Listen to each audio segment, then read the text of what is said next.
proclamar de tu majestad, llevar de tu luz en la oscuridad, llegar a la meta, ser parte del plan. Toma mi vida y úsala.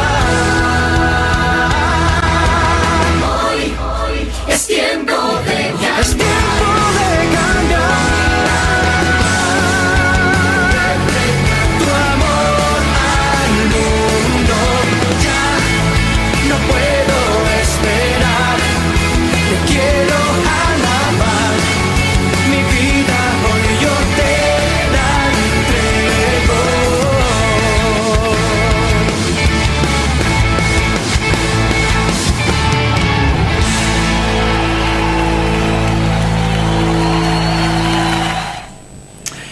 Muy buenos días, y hoy vamos a estar hablando un poco del Apocalipsis y arrancando en Daniel. El libro de Daniel es del Antiguo Testamento, así que aquí en Enlace tenemos cosas muy interesantes y también una pequeña película, Dios no está muerto.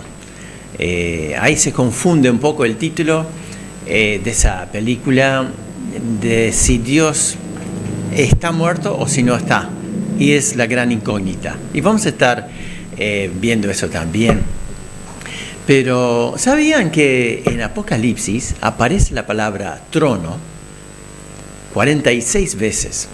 Ahora, cuando en un libro aparece tantas veces una palabra tan significativa como es el trono de Dios, significa que estamos hablando de algo en serio, ¿no? El tema se resalta.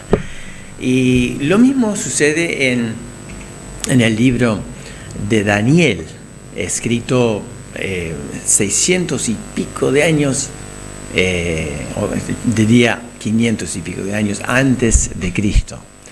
Él fue llevado cautivo de Jerusalén, de Israel, en el año 606 antes de Cristo, por el imperio babilónico. Hicieron 3 sitios, sitios cuando rodean una ciudad amurallada, nadie entra, nadie sale, no se puede ir al almacén a buscar comida, no se puede cosechar nada, y la gente adentro empieza a comerse de todo.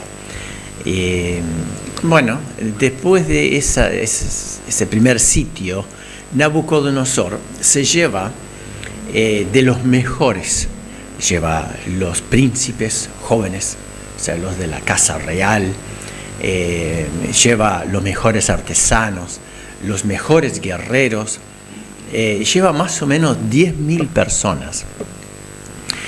¿A dónde los lleva? Los lleva por esa gran media luna fértil hasta Babilonia, en el norte del Golfo Pérsico, y allí tenía su capital. ¿Cuál era la intención? La intención era de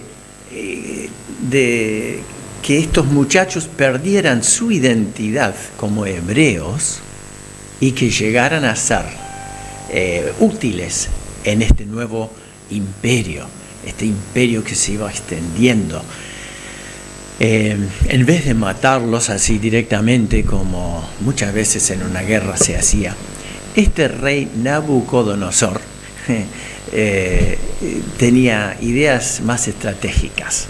Entonces, yo estaba pensando, primero, el cambio de nombre. Cuando nosotros estamos pensando en qué nombre le vamos a dar a nuestro hijo que está por nacer, bueno, antes teníamos que tener 2 nombres, ¿no? Porque no sabíamos si era varón o nena, pero hoy día la ecografía muestra lo que es, y entonces es mucho más específico, y los colores y la pintura de la pieza y toda la orientación.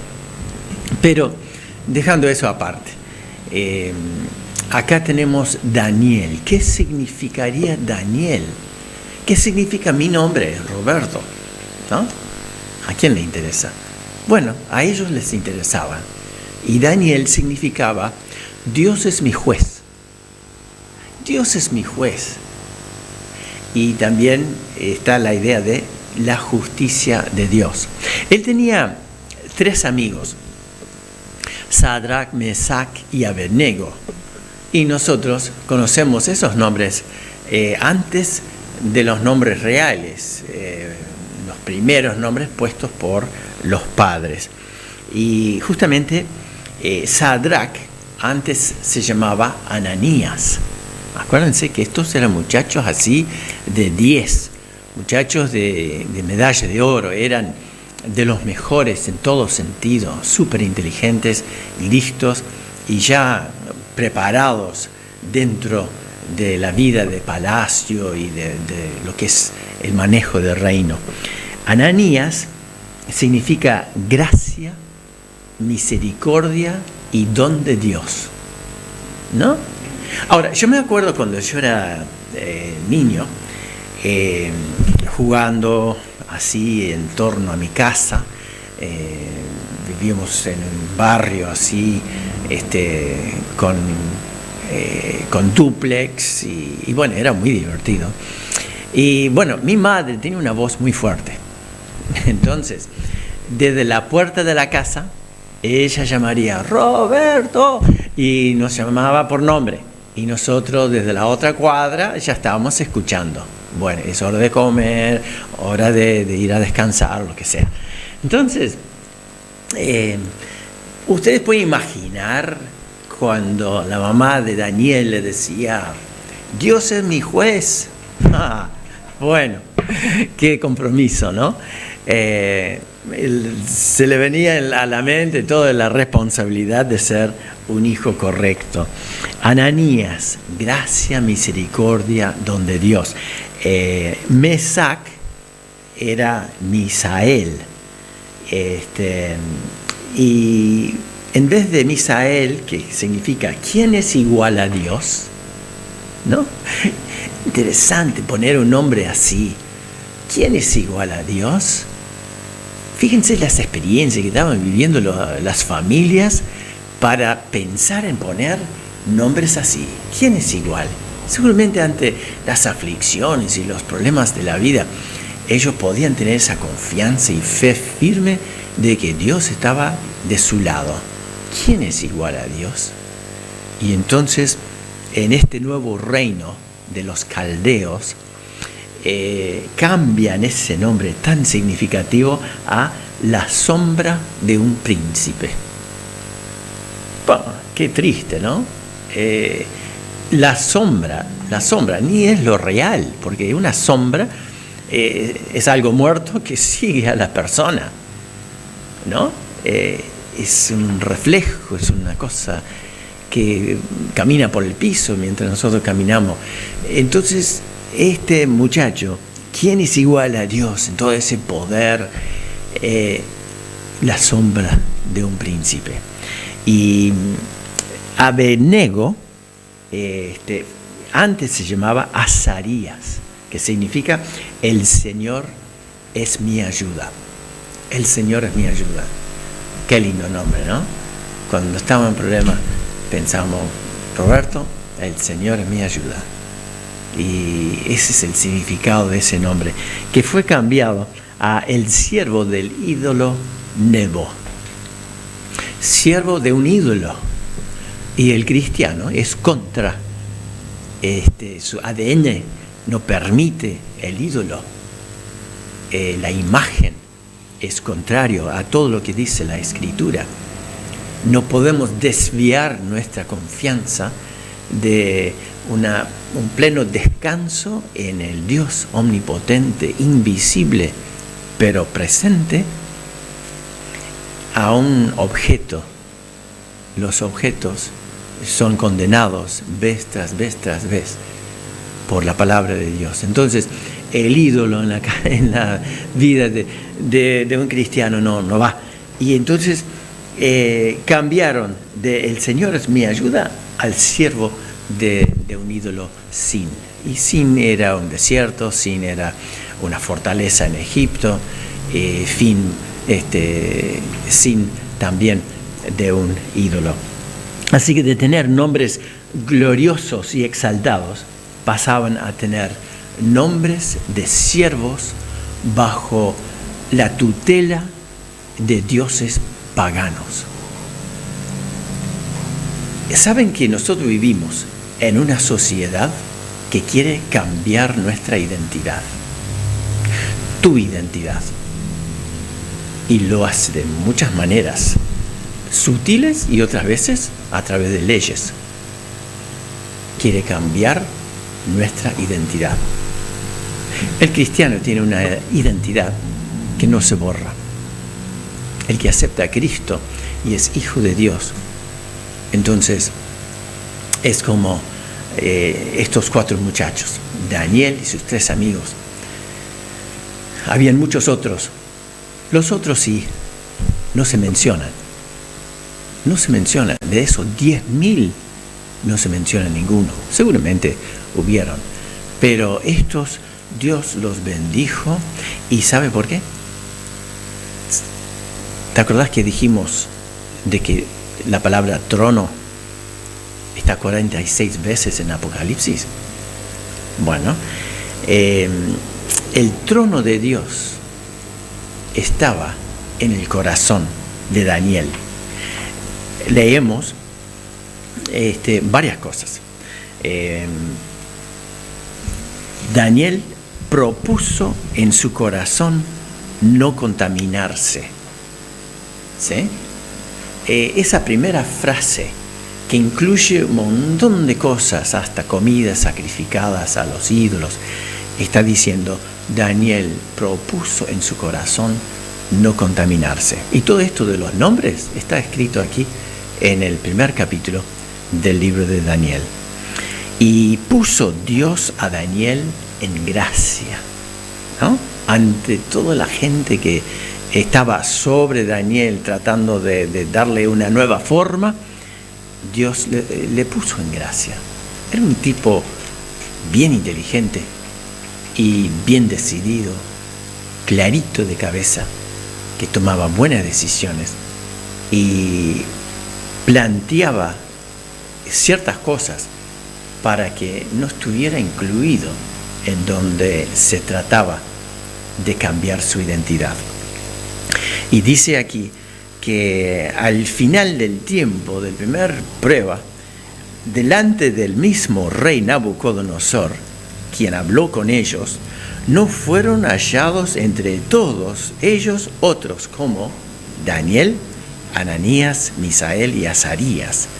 Así pues estuvieron delante del rey. En todo asunto de sabiduría e inteligencia que el rey les consultó, los halló 10 veces mejores que todos los magos y astrólogos que había en todo su reino. Y continuó Daniel hasta el año 1 del rey Ciro. Ahora, esto es re interesante, porque eso significa que Daniel no solo estuvo como asesor del rey en Babilonia, en el reino caldeo, sino también medo y persa, y hasta Ciro. Así que 3 reyes sirvió: a Darío, a Ciro y anteriormente a Nabucodonosor. Entonces, antes de seguir adelante en esto, vemos en primer lugar entonces que el trono estaba en el corazón de Daniel, el trono de Dios. Dios mandaba, Dios era su rey. Me gustaría ver una pequeña película, es un tráiler de una película que vale la pena verla entera. Dios está muerto, Dios no está muerto. Vean ustedes. Oraste y creíste toda tu vida, y aquí estás ahora. Explícame eso. ¿Qué les dice a las personas que se ofenden por orarle a Jesús en cada episodio? Si lo negamos, Él también nos negará. Cuando un niño ve a su mamá morir de cáncer, el Dios que lo permite no es un Dios en el que valga la pena creer. La vida es solo un cuento narrado por un idiota, con mucho alarde y sin ningún sentido. Soy el profesor Radisson. Están en clase de introducción a la filosofía. Vamos a evitarnos debates sin sentido y saltarnos a la conclusión de lo que todo universitario sabe: Dios no existe. Lo único que les pido es que escriban en ese papel que les acabo de dar 3 palabras. Dios está muerto.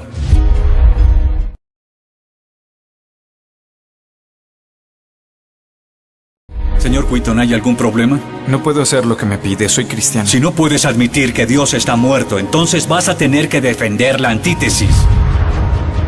Si aceptas este reto, quizás sea lo más cerca que estén de Dios y Jesús. Para mí, Dios no está muerto. Y no quiero que nadie deje de creer en Él solo porque este profesor así lo piense. Señor Whitton, ¿está listo?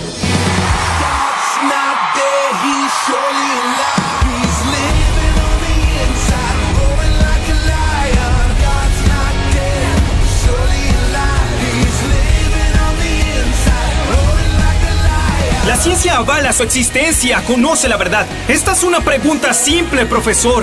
¿Por qué odia a Dios? Dios no está muerto.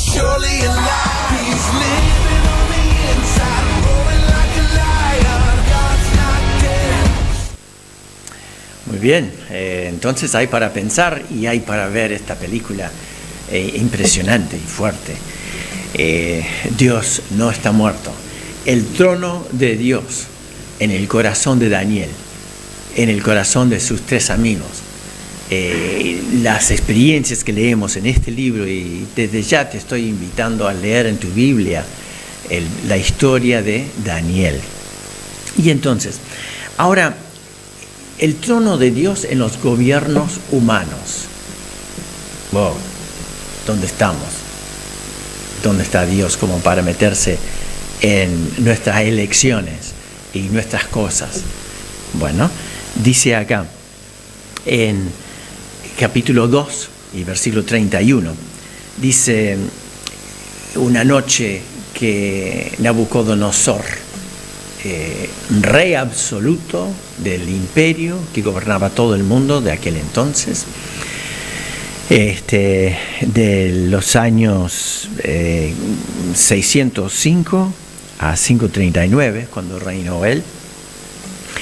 Y entonces dice: tú, oh rey, veías, y he aquí una gran imagen, y esta imagen era muy grande, y cuya gloria era muy sublime. Estaba en pie delante de ti, su aspecto era terrible. Esto es lo que vio en su sueño, tenía una pesadilla. Nadie podía decirle lo que significaba hasta que vino Daniel y le dice: esto es lo que viste. Hasta que, incluso el 32 dice: la cabeza de esta imagen era de oro fino, sus pechos y brazos de plata, su vientre, sus muslos de bronce, sus piernas de hierro, sus pies en parte de hierro, en parte de barro cocido.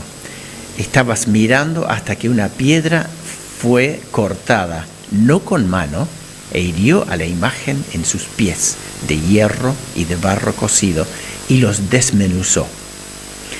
Y así cayó todo. Esto representa el imperio babilónico, el imperio medo-persia, el imperio de Grecia, con Alejandro Magno, y el imperio de Roma.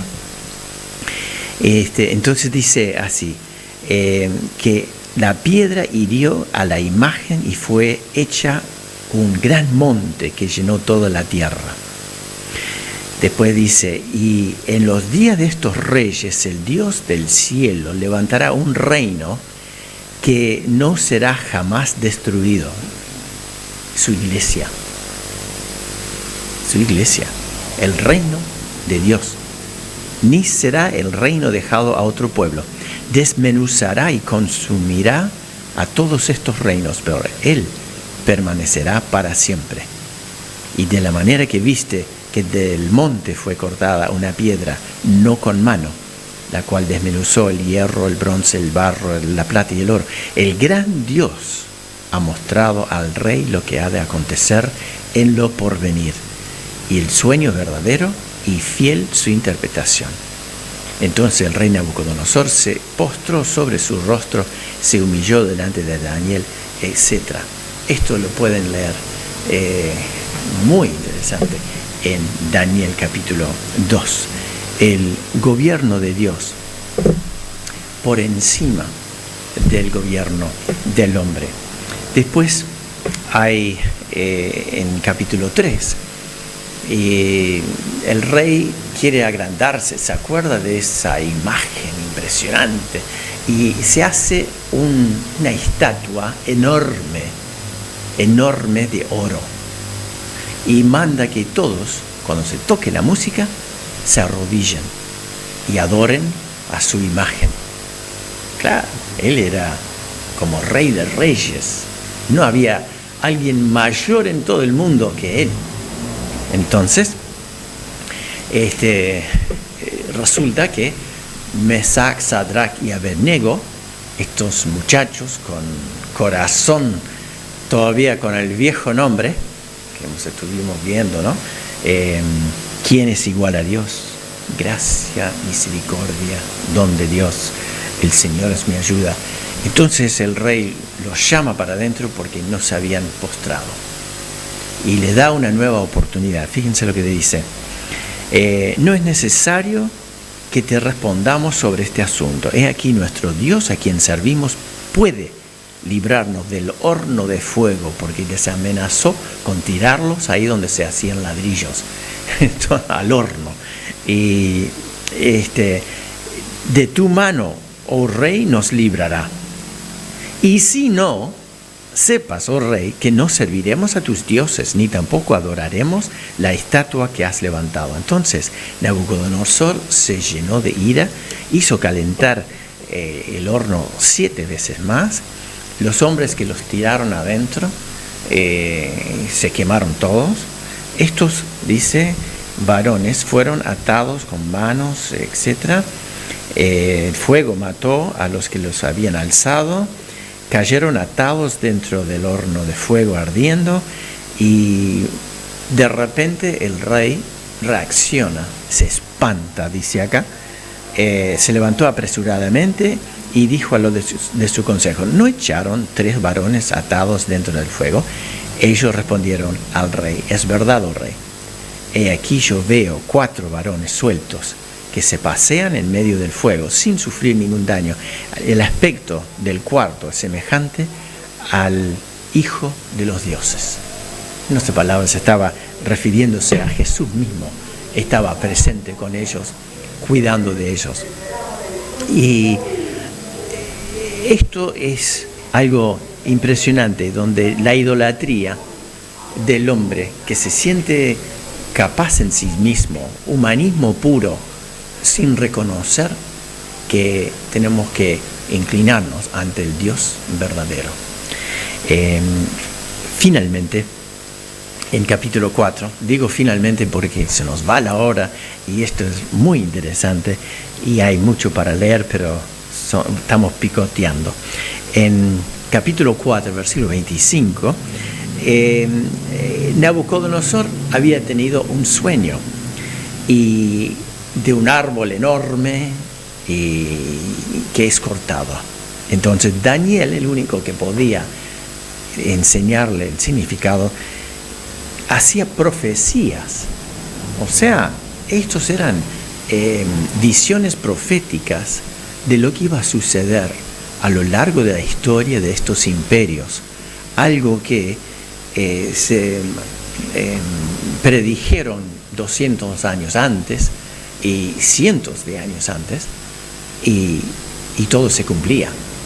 Entonces, esta es la interpretación, oh rey, la sentencia del Altísimo que ha venido sobre mi Señor el Rey. Te echarán de entre los hombres, y con las bestias del campo será tu morada, con hierba del campo te apacentarán. Entonces, iba a pasar 7 tiempos hasta que conozcas que el Altísimo tiene dominio en el reino de los hombres. Entonces, el Altísimo tiene dominio en el reino de los hombres y que lo da a quien Él quiere. Y en cuanto al orden de dejar en la tierra la cepa de las raíces del mismo árbol que fue cortado, significa que tu reino te quedará firme luego que reconozcas que el cielo gobierna. Yo quisiera que todos los políticos estudiaran Daniel. Se tendría mucho más sabiduría y humildad. Fíjense, dice un día, a cabo de 12 meses, paseando por el palacio, el rey dice: ¿no es esta la gran Babilonia que yo edifiqué para casa real con la fuerza de mi poder, para la gloria de mi majestad? Aún estaba la palabra en la boca del rey cuando vino una voz del cielo: a ti se te dice, rey Nabucodonosor, el reino ha sido quitado de ti. El reino ha sido quitado de ti. Y de entre los hombres te arrojarán, y con las bestias del campo será tu habitación. Como los bueyes te apacentarán, 7 tiempos pasarán sobre ti, hasta que reconozcas que el Altísimo tiene el dominio en el reino de los hombres y lo da a quien él quiere. En esa misma hora se cumplió la palabra sobre Nabucodonosor. Al fin del tiempo, 7 años, levanta la vista, y mi razón me fue devuelta, y bendije al Altísimo y alabé y glorifiqué al que vive para siempre, cuyo dominio es eterno y su reino por todas las edades. Es algo digno de que tomemos el tiempo para leer. Saben que hay muchas profecías que están por cumplirse. Quisiera escuchar una canción que es sobre la aparición de Cristo en la batalla de Armagedón, la última batalla antes del milenio.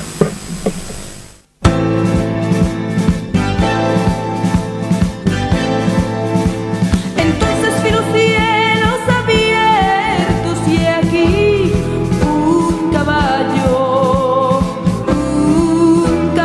blanco, y el que lo montaba se llamaba Fiel y Verdadero.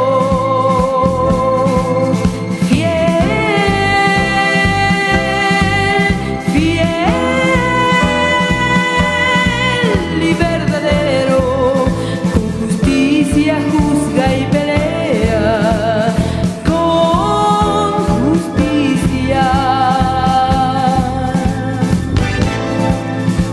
Sus ojos eran como llama de fuego y había en su cabeza muchas diademas, y tenía un nombre escrito que ninguno conocía sino él mismo, y tenía un nombre escrito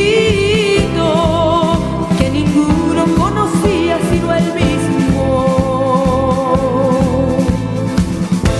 De su boca sale una espada aguda para herir con ella las naciones, y él pisa el lagar del vino del furor y de la ira del Dios Todopoderoso, del Dios Todopoderoso.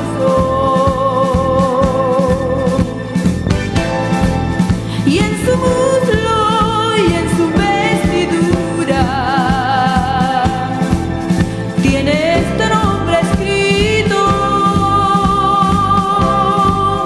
Rey de Reyes y Señor de Señores. Rey de Reyes y Señor de Señores. La letra de esa canción es tal cual en Apocalipsis 19:11 en adelante. Estoy retomando. El rey Nabucodonosor era un rey orgulloso que pensaba que él mismo estaba controlando todo, hasta que reconoció que el Dios Altísimo es el que manda. Tuvo que arrepentirse y recién ahí Dios le devolvió su trono. Dios quiere sentarse, por así decirlo, en el trono de tu vida, de mi vida. Aceptamos a Jesucristo, su Hijo, como nuestro Salvador. Esa piedra no cortada de mano que rompió la estatua, bueno, es el gobierno de Dios que controla todo. El orgullo y el arrepentimiento no van juntos.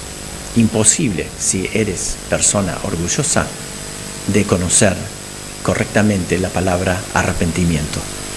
Te invito a entenderlo, a pensarlo en esta semana, el arrepentimiento por tus pecados, porque Cristo murió por ellos y tú tienes que decirle: Señor Jesús, te recibo como mi Dios, mi Rey. Quiero que te sientas en el trono de mi vida, te voy a servir. Que Dios te bendiga en esta semana.